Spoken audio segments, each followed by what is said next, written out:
Okay जनाब, return हमने file कर दी और असेसमेंट कंप्लीट हो गई। इसके बाद कमिश्नर की पावर्स देखते हैं कि कमिश्नर आपसे क्या क्या इन्फॉर्मेशन डिमांड कर सकता है। सो तीन तो मेन वही चीज़ें हैं जो आपकी रिटर्न ऑफ इनकम है, वेल्थ स्टेटमेंट है और statement of foreign income and assets. ये कमिश्नर के पास पावर है कि अगर आप खुद से जमा नहीं करवाएंगे तो ये आपसे डिमांड कर सकता है। So let's talk about return of income at first. कि रिटर्न ऑफ इनकम 12 मंथ से कम की आपसे डिमांड की जा सकती है और उसके लिए कुछ सर्कमस्टांसेस होंगे कि जिस वक्त आपको 12 माह से कम की रिटर्न फाइल करना होगी।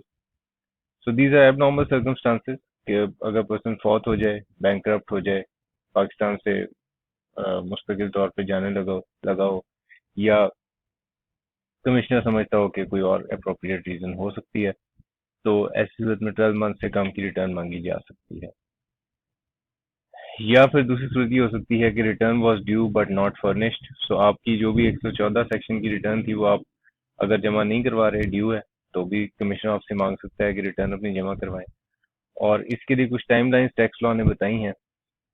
अगर तो पिछले 5 साल में आपने रिटर्न जमा करवाई है, if the answer is yes, तो फिर order of any past 5 tax years can be issue. तो पीछे किसी भी पाँच पाँच में से किसी साल की रिटर्न वो आपसे मांग सकता है।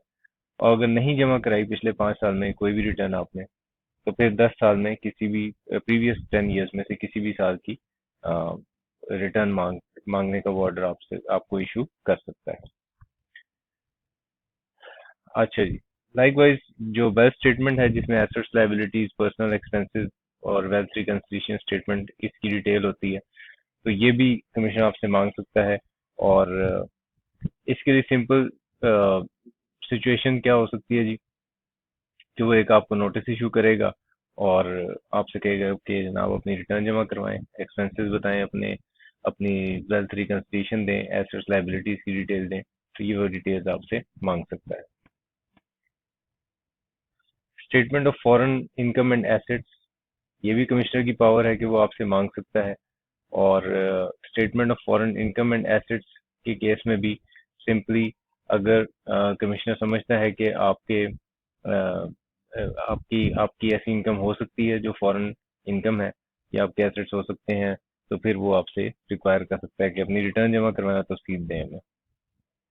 अच्छा, जो टेक्निकल थोड़े से एरिया शुरू होते हैं वो यहाँ से आगे, कि ये अब आपकी बेस्ट जजमेंट असेसमेंट ये क्या चीज़ है, प्रोविजनल असेसमेंट ये क्या चीज़ है, और रिवीजन ऑफ असेसमेंट ये क्या चीज़ है, इनको जरा अंडरस्टैंड पे। तीन टाइप्स ऑफ असेसमेंट लिखी हुई हैं। एक एक तो असेसमेंट वो हो गई जो आपने रिटर्न जमा करवा दी। उसके बाद best judgement assessment, provisional assessment और revision of assessment. Revision of assessment simply कि अगर वो आपकी प्रीवियस असेसमेंट को अमेंड करना चाहता है किसी इंफॉर्मेशन की बेस पे, तो वो हो जाएगी। बेस्ट जजमेंट असेसमेंट ये क्या होती है और प्रोविजनल असेसमेंट क्या होती है, इन दो का फर्क समझना जो है वो जरूरी है। बेस्ट जजमेंट असेसमेंट पे पहले हम बात करते हैं कि कौन सी सिचुएशंस ऐसी होती हैं जिसमें बेस्ट जजमेंट असेसमेंट इशू की जा सकती है। सो यहाँ पे आपके सामने ये 1 2 3 4 5 6 7 7 सिचुएशंस लिखी हुई हैं कि अगर टैक्स पेयर इनमें से कोई भी इंफॉर्मेशन या कोई भी रिटर्न जमा नहीं करवा रहा, कोई इंफॉर्मेशन नहीं दे रहा, तो फिर कमिश्नर के पास कोई और चाराकार नहीं है कि वो बेस्ट जजमेंट असेसमेंट की तरफ चला जाए, यानी खुद से असेस कर ले, अपनी बेस्ट जजमेंट दे दे। सो वो 7 कंडीशंस कौन सी हैं कि जिसमें बेस्ट जजमेंट असेसमेंट की जा सकती है। नंबर 1 तो वही कि आपसे रिटर्न डिमांड की गई लेस देन 12 मंथ्स की और आपने नहीं दी, इसका मतलब आप खुद से अपनी इंफॉर्मेशन प्रोवाइड नहीं कर रहे, तो बेस्ट जजमेंट असेसमेंट कमिश्नर के पास पावर है कि वो कर दे। उसके बाद रिटर्न आपकी जो नॉर्मल रिटर्न थी वो ड्यू थी और आपने वो जमा नहीं करवाई, तो भी कमिश्नर के पास पावर है कि वो बेस्ट जजमेंट असेसमेंट कर दे आपकी। Next is wealth statement. अगर वेल्थ स्टेटमेंट आपने जमा नहीं करवाई, एसेट्स लायबिलिटीज की डिटेल नहीं दे रहे, तो भी कमिश्नर के पास पावर है कि वो आपकी बेस्ट जजमेंट असेसमेंट कर दे। नेक्स्ट इज आपसे वो डिमांड किया उसने वेल्थ स्टेटमेंट और वो आपने जमा नहीं करवाई, तो भी इसके पास पावर है कि वो बेस्ट जजमेंट असेसमेंट कर दे। अच्छा, ये कुछ नॉन रेजिडेंट्स के सर्कमस्टांसेस हैं कि जो शिप ऑनर है, जो बहरी जहाज का ऑनर हो या चार्टर। चार्टर मींस के जिसने आ, बहरी जहाज रेंट पे लिया हो, सिंपल अल्फाज में ये समझ लें। ठीक है, सो चार्टर वो बंदा है। सो अगर कोई नॉन रेजिडेंट है, वो शिप का ऑनर है या उसने रेंट पे लिया हुआ है शिप, तो ऐसी सूरत में क्या होता है कि सेक्शन 7 बेसिकली डिफाइन करता है कि इस नॉन रेजिडेंट ने कैसे टैक्स पे करना है। ठीक है जी। और वो सिर्फ अभी कैफ लेवल पे यही मालूम होना काफी है कि वो जो सेक्शन 7 का टैक्स पे होना जरूरी है जब भी नॉन रेजिडेंट ने अपना शिप लेकर जाना है पाकिस्तान की पोर्ट से। तो ऐसी सूरत में जो मास्टर ऑफ शिप है उसकी जिम्मेदारी है कि वो रिटर्न जो है वो जमा करवाए, और सेक्शन 7 की जो टैक्स लाइबिलिटी है जो कि यहाँ पे बताई हुई है, सो वो सेक्शन 7 की टैक्स लाइबिलिटी अपनी अदा करे। अगर तो वो ये रिटर्न जमा करा दे और अपनी टैक्स लाइबिलिटी पूरा कर दे, तो कमिश्नर इनलैंड रेवेन्यू जो है वो फौरन उस रिटर्न की बेस पे उसका टैक्स पेबल फाइंड आउट करेगा और उसका मामला क्लियर हो जाएगा। अगर कमिश्नर इनलैंड रेवेन्यू इस चीज पे सेटिस्फाइड है कि मास्टर ऑफ शिप या जो नॉन रेजिडेंट ऑनर है वो अपनी रिटर्न जमा नहीं करवा सकता, तो वो 30 डेज का आपको टाइम दे सकता है। लेकिन उसकी सेटिस्फेक्शन होनी चाहिए कि 30 डेज बाद जो है वो टैक्स की पेमेंट जरूर हो जाएगी। सो वो उसके लिए कोई अरेंजमेंट्स, कोई पोस्ट डेटेड चेक्स हो सकते हैं या गारंटीज हो सकती हैं। तो वो उस सूरत में वो ये जमानत लेकर वो आपकी शिप को जाने दे सकता है। जो कलेक्टर ऑफ कस्टम्स है वो उसने शिप की क्लियरेंस देनी होती है, तो वो इसमें मदद करेगा कमिश्नर की। अच्छा, अब ये जो सारी इंफॉर्मेशन है अगर नहीं प्रोवाइड की जा रही तो फिर इसका मतलब कमिश्नर बेस्ट जजमेंट असेसमेंट कर सकता है। इसी तरह नॉन रेजिडेंट एयरक्राफ्ट ओनर, इसी तरह मिलता जुलता केस है। सेक्शन 7 में इसकी सारी टैक्स लायबिलिटी कैलकुलेट करने का तरीका बताया गया है, और इसी तरह इसने क्वार्टरली रिटर्न जमा करवानी होती है नॉन रेजिडेंट ने। और अगर वो जमा नहीं करवा रहा, इन्फॉर्मेशन नहीं दे रहा, तो भी कमिश्नर के पास पावर है कि वो बेस्ट जजमेंट असेसमेंट कर दे। और दो सिचुएशंस और हैं। नंबर 1 इज के बुक्स एंड रिकॉर्ड सेक्शन 174 ने डिटेल्स बताई हैं कि कौन सी बुक्स आपने मेंटेन करनी है। तो वो बुक्स में से कोई इंफॉर्मेशन वो मांग रहा है, कमिश्नर आप प्रोवाइड नहीं कर रहे, और इसी तरह ऑडिट के दौरान अगर आपसे कोई इंफॉर्मेशन मांगी जा रही है और आप वो प्रोवाइड नहीं कर रहे, तो फिर ऐसी सूरत में भी कमिश्नर बेस्ट जजमेंट असेसमेंट आपकी कर सकता है, जो वो समझता हो कि इसकी इतनी इनकम हो सकती है या एसेट हो सकते हैं, इतनी लायबिलिटी बनेगी। सो इस बेस्ट जजमेंट असेसमेंट होने की सूरत में वो फाइंड आउट कर लेगा कि आप एक असेसमेंट बनाएगा, अंदाजा बनाएगा कि कितनी टैक्सेबल इनकम हो सकती है, टैक्स ड्यू कितना हो सकता है, और ये सारी असेसमेंट कमिश्नर कर देगा। अच्छा जी, इसके लिए टाइमलाइंस, बेस्ट जजमेंट असेसमेंट किसी भी टैक्स ईयर के एंड होने से 5 साल बाद तक का टाइम है। किसी भी वक्त अ, आपको जो है वो बेस्ट जजमेंट असेसमेंट अगर आप इंफॉर्मेशन प्रोवाइड नहीं कर रहे तो की जा सकती है। और और अगर एक दफ़ा ऑर्डर, असेसमेंट ऑर्डर इशू हो चुका है, तो फिर 2 साल के अंदर अंदर आपको वो ऑर्डर जो बेस्ट जजमेंट असेसमेंट का है वो इशू किया जाएगा। सो जिस टैक्स ईयर की असेसमेंट हुई है उसके 5 साल के अंदर अंदर इशू होगा। और अगर end of tax year in which order is issued, ये कौन से ऑर्डर की बात हो रही है? जिस वक्त आपने return due but not furnished, so इसका जो भी असेसमेंट ऑर्डर इशू होना था उस ऑर्डर की बात हो रही। और सेकेंडली जो आपको demand for return of income, जो इनकम टैक्स के कमिश्नर ने आपसे डिमांड की थी रिटर्न की, और फिर आपने वो रिटर्न जो है वो उसकी डिमांड के ऊपर जमा करवानी थी। और ऐसी सूरत में आपके पास जब बेस्ट जजमेंट असेसमेंट आ जाएगी तो 2 साल के अंदर अंदर कमिश्नर को इशू करना है उसका असेसमेंट ऑर्डर। अच्छा जी, प्रोविजनल असेसमेंट ये किस सूरत में की जाती है? सो बेस्ट जजमेंट असेसमेंट के लिए 5 7 सर्कमस्टांसेस थे जो भी हमने डिस्कस किए, जिस सूरत में वो की जाएगी, यानी आप इंफॉर्मेशन नहीं दे रहे। और प्रोविजनल असेसमेंट किस वक्त होगी? वो होगी जिस वक्त आपका कोई कंसील्ड एसेट है, और वो कंसील्ड एसेट जो है वो पकड़ लेता है कोई गवर्नमेंट की एजेंसी या डिपार्टमेंट। सो फेडरल गवर्नमेंट या प्रोविंशियल गवर्नमेंट की कोई डिपार्टमेंट या एजेंसी है जो आपका ऑफशोर यानी पाकिस्तान से बाहर का एसेट या फिर पाकिस्तान में मौजूद कोई एसेट जो है वो पकड़ लेते हैं जो कि आपने डिक्लेयर नहीं किया हुआ, ठीक है, जिसको कंसील्ड एसेट कहा गया। जो कंसील्ड एसेट है इसकी एक डेफिनेशन है, एग्जाम में पूछी जा सकती है। सो ये एक सिंपल सी डेफिनेशन है जी, इसको थोड़ा सा याद रखने की कोशिश कर लीजिएगा, अगर एग्जाम में पूछ ले तो इजी मार्क्स हैं ये। अच्छा जी, गवर्नमेंट की कोई एजेंसी या डिपार्टमेंट अगर आपका ये कंसील्ड एसेट जो कि पाकिस्तान में हो या पाकिस्तान से बाहर हो, वो अगर पकड़ ले तो फिर ऐसे उसमें उसकी फिर प्रोविजनल असेसमेंट की जाती है। और जब प्रोविजनल असेसमेंट हो जाती है तो फिर एट द अर्लीस्ट पॉसिबल उसका असेसमेंट ऑर्डर इशू हो जाएगा एज सुन एज पॉसिबल। अच्छा जी, ना ये जो प्रोविजनल असेसमेंट हैं ये इन सर्कमस्टांस नंबर 1 और सर्कमस्टांस नंबर 2 इससे पहले तो हो सकती है लेकिन इसके बाद नहीं हो सकती। तो ये दो सर्कमस्टांसेस कौन से हैं जिससे पहले आपकी प्रोविजनल असेसमेंट की जा सकती है और इसके बाद नहीं की जा सकती? तो वो सर्कमस्टांसेस हम देख लेते हैं।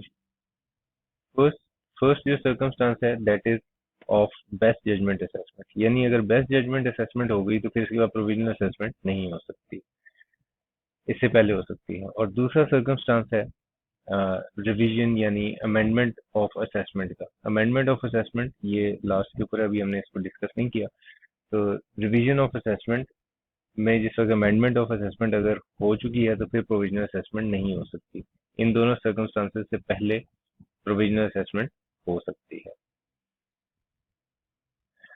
Okay, now revision of assessment यानी एक दफा असेसमेंट हो गई तो फिर उसके बाद उसको कितनी दफा चेंज किया जा सकता है? आपकी जो असेसमेंट से मुराद ये कि आपकी इनकम का एक एस्टीमेट बनाया गया, आपकी टैक्स लायबिलिटी का एक एस्टीमेट बनाया गया, तो उसके बाद उसको कितनी दफा चेंज किया जा सकता है?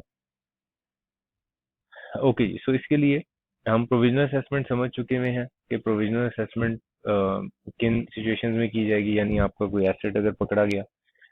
एक सेल्फ असेसमेंट हम समझ चुके हैं, यानी कि आपने खुद ही से you have filed your return, ठीक है, so return filed voluntarily. Best judgement assessment ये वो 7 सिचुएशंस हमने अभी डिस्कस की कि जिसके अंदर ये की जा सकती है बेस्ट जजमेंट असेसमेंट, ठीक है। अच्छा, इन सारी असेसमेंट्स को अमेंड किया जा सकता है, ठीक है, अमेंडमेंट ऑफ असेसमेंट की जा सकती है। उसके बाद इन्हीं असेसमेंट्स की कोई एग्रीड असेसमेंट भी की जा सकती है, यानी टैक्स पेयर खुद से आगे कहे कि जी मैं कुछ आपके साथ एग्री कर लेता हूँ मामला और इसके ऊपर मेरी असेसमेंट फाइनल कर लें। कमिश्नर इनलैंड रेवेन्यू चाहे तो रिवाइज कर सकता है असेसमेंट को। तो ये जो रेड में आ रहे हैं ये भी हमने डिस्कस करने हैं, जो ग्रीन में आ रहे हैं वो हम डिस्कस कर चुके हैं। और चीफ कमिश्नर इनलैंड रेवेन्यू इसके पास भी पावर है कि वो आपकी असेसमेंट्स को रिवाइज कर सकता है। ओके, तो ये रेड वाले को हम जरा एक साइड पर रख लेते हैं। अब इन असेसमेंट्स के ऊपर बात करते हैं कि ये जो रिवीजन होनी है असेसमेंट की ये किन किन सिचुएशंस में हो सकती है, कौन कौन कर सकता है। अच्छा जी, अमेंडमेंट ऑफ असेसमेंट। आपकी जो असेसमेंट एक दफा पहले होगी उसको अमेंड करना है। तो सबसे पहली सिचुएशन तो ये कि कौन विच असेसमेंट्स कैन बी अमेंडेड, वो कौन सी असेसमेंट्स हैं जिसको अमेंड किया जा सकता है। तो एक तो जो return to be considered assessment यानी कि सेल्फ असेसमेंट, आपने खुद से जो रिटर्न जमा करवाई थी उसको अमेंड किया जा सकता है। और दूसरी सिचुएशन क्या है जी, कौन सी असेसमेंट को अमेंड किया जाता है? बेस्ट जजमेंट असेसमेंट को अमेंड किया जा सकता है। तो आपकी खुद की रिटर्न फाइल की गई हो और उसमें फिर कोई कमिश्नर समझता हो कि मैंने इंफॉर्मेशन ठीक नहीं पाई या मैं समझता हूँ कि ये ठीक नहीं है, तो उसको अमेंड किया जा सकता है। या फिर बेस्ट जजमेंट असेसमेंट अगर कोई इसने की है तो उसको अमेंड किया जा सकता है। अच्छा जी, अमेंडमेंट के लिए टाइमलाइंस कितनी है जी? 5 साल की। End of financial year in which assessment order was made, तो उसके बाद 5 साल तक आपकी असेसमेंट को अमेंड किया जा सकता है। अच्छा, revise return shall be treated as amendment. तो आप जो भी रिवाइज रिटर्न अगर खुद से जमा करवाते हैं या कमिश्नर के कहने पे करवाते हैं तो वो भी अमेंडमेंट तस्वर की जाएगी। Limitation on further amendments and timelines. No limit on further amendments. Further amendment का मतलब ये है कि एक आपकी असेसमेंट हुई, ठीक है, जो आपकी ओरिजिनल असेसमेंट थी उसके बाद उस असेसमेंट के अंदर कुछ चेंज आ गई, और वो जो चेंज आई थी वो आपकी अमेंडेड असेसमेंट हो गई। फर्दर अमेंडमेंट्स का मतलब ये कि एक तो आपने ओरिजिनली रिटर्न जमा कराई, उसके बाद इसको अमेंड किया गया, और फिर जो सेकंड के बाद जो भी अमेंडमेंट्स हैं इसको कहा जा रहा है कि ये क्या है, ये फर्दर अमेंडमेंट्स है। तो इसकी वो कोई लिमिट नहीं है, जितनी दफ़ा मर्जी अमेंड की जा सकती है। डिपेंड्स ऑन के कितनी इंफॉर्मेशन कंक्रीट है आपके पास उसको अमेंड करने के लिए। अच्छा जी, इसके लिए टाइमलाइन क्या है कि end of financial year in which original assessment order was made. तो जिस साल में वो ऑर्डर इशू हुआ होगा उस फाइनेंशियल ईयर के एंड होने से 5 साल तक, या फिर end of financial year in which first amendment was made उसके 1 साल विच एवरेज लेटर, जो बाद में बनता हो, जो जो डेट बाद में आ रही हो इन टाइम पीरियड्स की। ठीक है, so this is the deadline for further amendment. Prerequisites for amendment. So अगर अमेंडमेंट आपने करनी है किसी भी असेसमेंट की, तो उसके लिए क्या प्री रेक्विजिट्स हैं। तो उसके लिए प्री रेक्विजिट्स अगर सिंपल वर्ड्स में मैं आपको बताऊं, तो वो दो main pre requisite. First pre requisite ये लिखा हुआ है जी, यानी कि आपके पास डेफिनेट इंफॉर्मेशन होना चाहिए। कोई डेफिनेट इंफॉर्मेशन हो तो आप बेशक, डेफिनेट इंफॉर्मेशन हो तो आप अमेंड कर लें। और दूसरा ये कि टैक्स पेयर को एक अपॉर्चुनिटी दें कि उसकी बात सुनी जाए, अपॉर्चुनिटी ऑफ बीइंग हर्ड जिसको हम बोलते हैं। ठीक है, अपॉर्चुनिटी ऑफ बीइंग हर्ड, ये अपॉर्चुनिटी उसको देनी है। और फिर उसके बाद, अच्छा, यहाँ थियोरेटिकली इम्पोर्टेंट हो सकता है ये जो भी मैंने आपसे पेज शेयर किया था, कि इसमें डेफिनेट इंफॉर्मेशन को डिफाइन किया हुआ है टैक्स लॉ ने सबसेक्शन 8 के अंदर। सो ये एक डेफिनेट इंफॉर्मेशन, इसको एक दफ़ा आपने रिवाइज कर लेना है, याद कर लेना है कि ये पूछा जा सकता है कि डेफिनेट इंफॉर्मेशन क्या है जिसकी बेस पे असेसमेंट को अमेंड किया जा सकता है। नाउ जी, उसके बाद एट द अर्लीस्ट पॉसिबल, जब आपकी असेसमेंट को अमेंड करना मकसद होगा, तो फिर एट द अर्लीस्ट पॉसिबल आपको असेसमेंट ऑर्डर इशू किया जाए। अच्छा जी, एग्रीड असेसमेंट। एग्रीड असेसमेंट क्या है जी? ये कौन से सिचुएशंस में की जाती है? इसमें एक असेसमेंट ओवरसाइट कमेटी बनाई जाती है, और एक्चुअली टैक्स पेयर खुद से कहता है जी कि मुझे आपने कोई नोटिस भेजा था, और उस नोटिस के रिस्पांस में मैं एक अच्छा शहरी बन के आया हूँ, और मेरी मेरे साथ मामला तय कर लें। तो एक असेसमेंट ओवरसाइट कमेटी बना दी जाती है, और वो कमेटी फिर देखती है जी कि इसकी असेसमेंट हम फाइनलाइज कर लेते हैं। ना ये जो कमेटी है, इसमें कौन कौन लोग होंगे? Chief commissioner inland revenue, commissioner inland revenue और एडिशनल कमिश्नर इनलैंड रेवेन्यू, ये असेसमेंट ओवरसाइट कमेटी बन जाएगी। Now how this committee will proceed? बहुत ही सादा सा प्रोसीजर है कमेटी और असेसमेंट ओवरसाइट कमेटी का। टैक्स पेयर अपनी इंफॉर्मेशन लाए, कमेटी उसके ऊपर अपनी असेसमेंट करे, दोनों उसके ऊपर एग्री कर लेंगे, हाँ जी जनाब ये मेरे इनकम बनती है और ये मेरा टैक्स बनता है, तो मैं ये अदा कर देता हूँ। टैक्स पेयर वो टैक्स अदा कर दे और सुलह सफाई से काम हो जाए। ठीक है, so procedure is quite straightforward, जो कि फॉलो किया जाएगा। इसमें बस जो पॉइंट ये है कि अगर टैक्स पेयर सेटिस्फाइड नहीं है कमेटी के डिसीजन से या उनकी डायरेक्शन से, तो फिर वो अ, अगर वो सेटिस्फाइड है तो फिर उसने अपना राइट ऑफ अपील फोरगो करना है। यानी कि उसने ये लिख कर देना है कि जनाब मैं किसी और फोरम पे जाके, अदालत में जाके इसके खिलाफ अपील नहीं करूंगा, और वो अपनी सेटिस्फेक्शन एक देगा। और दूसरी चीज ये कि अगर वो सेटिस्फाइड नहीं है तो फिर उसका फैसला वापस उसी कमिश्नर के हवाले कर दिया जाएगा कि जनाब हमारे काम से, कमेटी के काम से ही मुतमिन नहीं हो रहे साहब, तो आप खुद ही प्रोसीड कर लें, इसके साथ जो भी करना है वो कर लें। अच्छा जी, सो ये अब किस पे एप्लीकेबल नहीं? दो सिचुएशंस हैं जहाँ पे अ, आप ये एग्रीड असेसमेंट वाला मामला नहीं, इसको आप नहीं कर सकते, यानी एग्रीड असेसमेंट वाली प्रोविजंस अप्लाई नहीं होगी। तो वो दो मामला कौन कौन से हैं जी? नंबर वन के कोई अगर कंसील्ड एसेट है, अगर उसके बारे में बात हो रही, so if we are talking about some concealed asset. और दूसरा ये कि अगर कोई लॉ की इंटरप्रिटेशन यानी question of law is involve, question of law, तो भी एग्रीड असेसमेंट वाला मामला नहीं किया जा सकता, क्योंकि वो फिर अदालत ने क्वेश्चन ऑफ लॉ के ऊपर फैसला देना होता है। Okay, revision by commissioner inland revenue. Commissioner inland revenue जो है वो किन सूरतों में रिवाइज कर सकता है? तो यहाँ पे जो सिचुएशन लॉ ने दी, टैक्स लॉ ने बताई हुई है, वो ये बताई हुई है कि जी सू मोटो, यानी कि अपनी मर्जी से वो समझता है कि कोई इंफॉर्मेशन कोई उसको ऐसी मिलती है, तो वो प्रोसीडिंग्स की इंफॉर्मेशन को रिव्यू करता है और कहता है जी कि मैं इस रिवीजन को, इस असेसमेंट को रिवाइज करना चाहता हूँ जो ऑलरेडी हो चुकी हुई है। सो सू मोटो खुद से वो एक्शन ले ले। सो कमिश्नर के पास ही पावर है कि वो खुद से एक्शन लेकर असेसमेंट को चेंज कर सकता है।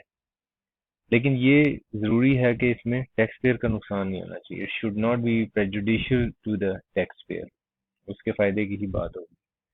और इसके ऊपर जो रिवीजन है उसके ऊपर एक रिस्ट्रिक्शन है, और वो रिस्ट्रिक्शन सिंपली ये है कि अगर आपके मामला कमिश्नर अपील्स के पास पेंडिंग है, कमिश्नर इनलैंड रेवेन्यू अपील्स, इसके पास अगर आपके मामला चल रहे हैं, तो फिर भी रिवीजन नहीं की जा सकती। ऐसी सूरत में रिवीजन नहीं की जाएगी अगर कोई अपील का मामला चल रहा है कमिश्नर इन रेवेन्यू के पास।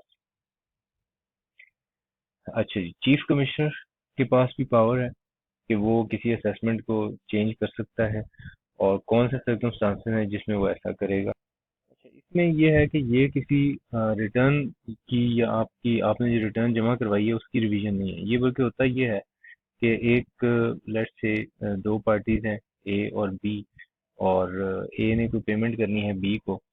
तो टैक्स लॉ में ना बाज़ प्रोविजन है जिसमें आपने जब पेमेंट करनी है तो आपने जो टैक्स विदहोल्ड करना है उसके ऊपर एग्जेम्पशन दी हुई होती है।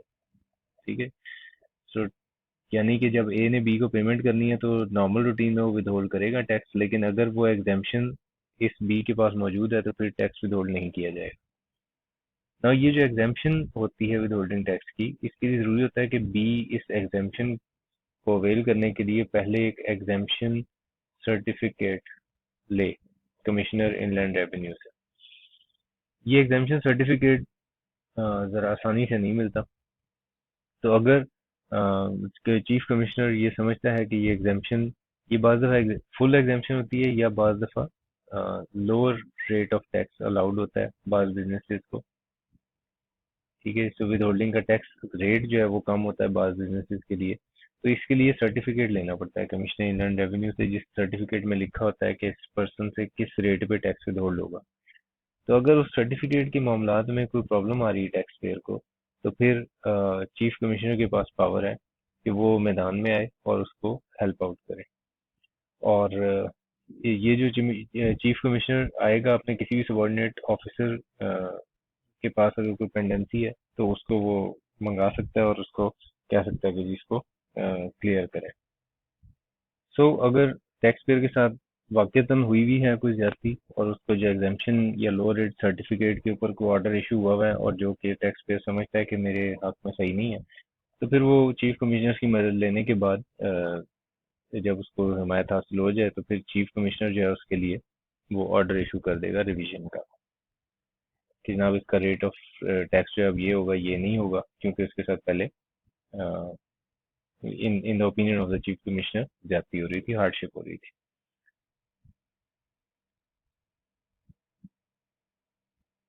ओके जी, so this was the situation कि हमने ये समझा कि हमने ये अंडरस्टैंड करने की कोशिश की कि कमिश्नर और चीफ कमिश्नर जो है उसके पास क्या क्या इख्तियारात हैं और वो क्या कुछ कर सकते हैं टैक्स पेयर के केस में, उसकी असेसमेंट्स को चेंज करने के लिए क्या कुछ पावर्स इख्तियार उनके पास है। तो इसमें इम्पोर्टेंट बस ये एक प्रोविजनल असेसमेंट और बेस्ट जजमेंट असेसमेंट, इसको ज़रा ध्यान से रिवाइज कर लेंगे आप एक दफ़ा। कुछ टाइमलाइंस का जिक्र है ऊपर की जो पावर्स हैं कमिश्नर की, उन टाइमलाइंस का थोड़ा सा ध्यान कर लेंगे, तो आई थिंक दिस टॉपिक